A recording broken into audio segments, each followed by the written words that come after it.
Bonjour à toutes et à tous et bienvenue dans cette nouvelle vidéo. Nouveau retour de lecture. Est-ce l'avant-dernier ou le dernier de l'année? Je ne sais pas. Vais-je réussir à faire celui sur Harry Potter et la Chambre des Secrets? Attends, avant-demain ou pas, nous verrons bien. L'avenir nous le dira. En attendant, je vais revenir sur un classique de la littérature que j'ai fini de lire hier. Il s'agit de L'Homme Invisible de H.G. Wells. D'ailleurs, j'ai également lu La Machine à explorer le temps, tu peux aller voir la vidéo si tu veux. J'ai plutôt bien aimé, même si j'ai mis quelques petites réserves. Mais on m'a dit, oh, mais t'es un peu dur, c'est son premier roman. Ouais, mais c'est devenu un classique de la littérature, donc je peux être aussi dur que je veux. Et je vais l'être tout autant avec L'Homme Invisible, parce que j'ai également, encore une fois, des réserves. Donc c'est un classique. J'ai pas envie de lire forcément tous les classiques de la littérature, mais je me suis dit, vas-y, il faut quand même que tu lises les classiques qui t'attirent le plus. Donc je vais rester avec H.G. Wells et j'ai pris L'Homme Invisible que j'ai trouvé à Emmaüs à 1 euro, mais je pense que ça m'a desservi d'avoir une vieille version parce que c'est Albin Michel 1958. Et donc je pense que les problèmes de traduction de l'époque ont fait que ça ne m'a pas aidé. Parce que ma lecture a été assez fastidieuse. Parfois, il y a certaines. J'ai senti que parfois, il y a certaines traductions, le traducteur savait pas trop comment tourner le truc. Donc ça a été parfois extrêmement fastidieux, certaines explications très compliquées. Vous allez me dire oui mais c'est une vieille histoire, donc c'est la façon de raconter de l'époque. Oui mais c'est pas ça le problème. Je sens vraiment que c'est un souci de traduction et qu'en anglais ça aurait été beaucoup plus simple. Mais bon, enfin voilà, ça l'a juste rendu beaucoup plus fastidieuse. Il fait 200, comme ma version fait 242 pages, sans compter la notice à la fin, enfin bon bref, les notes de l'auteur, je les ai pas lues. Et donc je suis plutôt mitigé. Parce que il y a énormément d'invraisemblances. Oui, vous allez me dire forcément les réactions des gens quand on voit un homme invisible, on ne sait pas comment réagirait. Voilà, déjà l'homme invisible, c'est déjà invraisemblable. Donc à partir de ce moment-là, vous pouvez me dire que voilà, en gros c'est normal.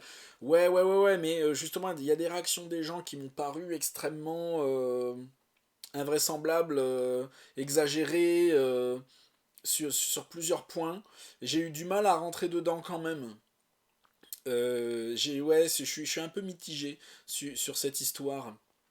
Il y a des morales, évidemment, et je pense que c'est ça le plus important. L'histoire est bonne, j'ai pas passé un mauvais moment quand même. C'est un des classiques que l'on doit se farcir, ça c'est sûr. Alors de quoi ça parle? Déjà, on a le fameux homme invisible, il s'appelle Griffin, donc je l'appellerai Griffin, qui arrive dans une auberge à Epping, la petite ville de Epping, j'imagine que c'est en Angleterre. Et donc il arrive, il prend une chambre, mais il arrive, voilà, il a son manteau, il a son chapeau, ses gants, une grosse écharpe, des bandes autour, un peu de lui, pour qu'on ne le voit, puisse ne pas le voir. Et l'aubergiste se demande un peu quoi, il est interloqué, mais il réfléchit pas plus que ça, parce que finalement, le gars paye. Donc tant qu'il paye, il pose pas de questions, jusqu'au jour où le... il va commencer à avoir des impayés, et là, il va commencer à s'énerver d'un seul coup, parce que tant qu'il payait, il disait rien, il le trouvait bizarre, il l'entendait faire des expériences, le mec était un peu sec, mais tant qu'il payait, il ne disait rien. À partir du moment où il payait plus, il commençait à avoir du mal à trouver de l'argent, là tout de suite, il a été contre lui, limite à appeler la police à l'arrêter, parce qu'il y avait des impayés, et c'est ça la première morale, c'est la différence. Dès qu'il y a quelqu'un d'un peu différent ou qui sort un peu de la norme ou pas comme eux veulent dans leur fonctionnement de village, tout de suite le mec va être pointé du doigt, la police va très vite intervenir, mais pour rien, pour des détails en fait. Il y a eu un vol au presbytère du village, et comme lui c'est le dernier arrivé et qu'il est un peu différent des autres, eh ben ils vont se dire c'est lui, ben, c'est forcément lui. On le connaît pas, et puis il est différent, donc c'est lui, allons-y, allons l'arrêter, et puis sans preuve. Donc déjà, c'est la première morale, l'intolérance. Et ensuite, la soif de pouvoir. Donc l'homme invisible, après, va avoir une soif de domination, une soif de pouvoir. Et donc être méchant, c'est pas bien, concrètement. Doit y avoir énormément de morale, mais moi je suis pas un philosophe. Moi je l'ai compris comme ça, le mec ensuite devient complètement taré, l'homme invisible tourne extrêmement mal, le mec est un taré, et il va avoir une soif de pouvoir, il a un pouvoir, ça y est, maintenant il veut dominer le monde. À un moment, à la fin du roman, il dit, dites à la reine Victoria que elle ne contrôle plus toute l'Angleterre.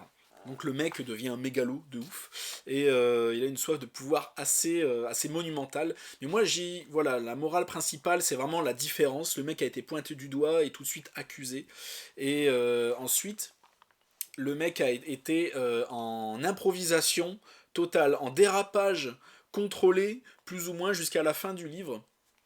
Le mec a fait des recherches scientifiques et a découvert l'invisibilité. Il s'est donné l'invisibilité à lui-même pour échapper à ses créanciers. Et de là, le mec est parti en aventure, en improvisation totale à chaque fois. Il improvisait à chaque fois qu'il lui tombait une couille sur la tête. À chaque fois qu'il avait un problème, il était obligé d'improviser à chaque fois. Et c'est improvisation sur improvisation sur improvisation. Sauf au moment de l'auberge. Là, il a pu rester plusieurs mois, il a pu être assez tranquille, mais à chaque fois, il a vraiment pas eu de chance, le pauvre. Il s'est fait lâcher par plein de gens. Voilà, c'est vraiment la différence et la soif de pouvoir. C'est les deux seules choses que j'ai vues. Ça se trouve, il y a plein d'autres choses, mais moi, je suis pas un philosophe.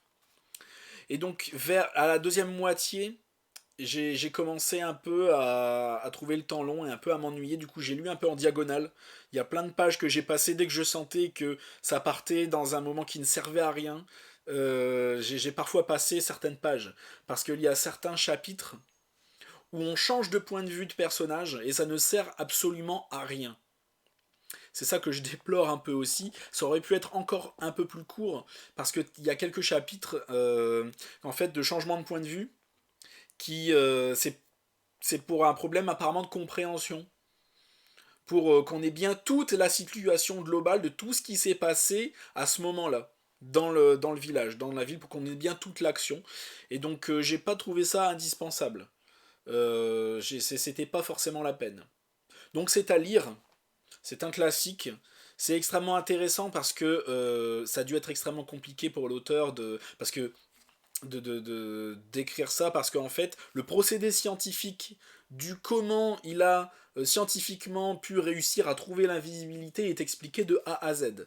Vous avez toute l'explication scientifique de la réfraction de la lumière et de comment, du pourquoi, du comment il a pu devenir invisible. Il y a tout d'expliqué. Ça a dû être un travail monumental et rien que pour ça, c'est un respect de ouf. En attendant, voilà, ça c'est fait, je l'ai lu, j'ai passé un moment assez moyen, mais je me rends compte que c'est juste par rapport à mon style de lecture à moi. Mais l'histoire est bien, c'est très intéressant quand même de savoir. Après le problème c'est que c'est des personnes de campagne. Donc s'il avait fait ça dans la ville avec des gens plus intelligents, peut-être que l'histoire aurait été différente. Parce que là c'est une petite ville d'Angleterre, concrètement c'est des bouseux, donc comment des bouseux peuvent réagir.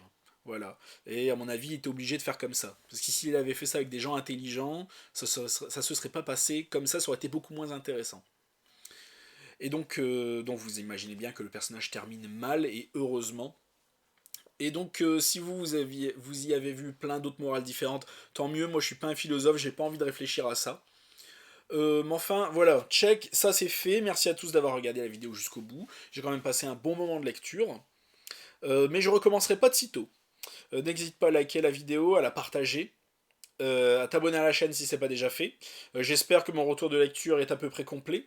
J'ai parlé du style, j'ai parlé des personnages, à peu près. J'ai parlé de l'histoire, ce que j'en ai pensé. J'espère avoir été complet et pas avoir bâclé parce que j'ai fait ça complètement à l'arrache. N'hésite pas à t'abonner à ma chaîne Twitch, Alistair Live. Je fais un live de temps en temps sur Twitch. Mon Instagram, les Polars d'Alistair, où je suis tout le temps, où je fais tout le temps plein de stories, je raconte ma vie littéraire, tout, mon roman, je raconte tout, et mon Facebook, les romans noirs d'Alistair, un petit groupe littéraire de romans noirs sympathique. On n'est pas nombreux, mais viens, on y est bien. Eh bien, merci à tous et à la prochaine chez Alistair.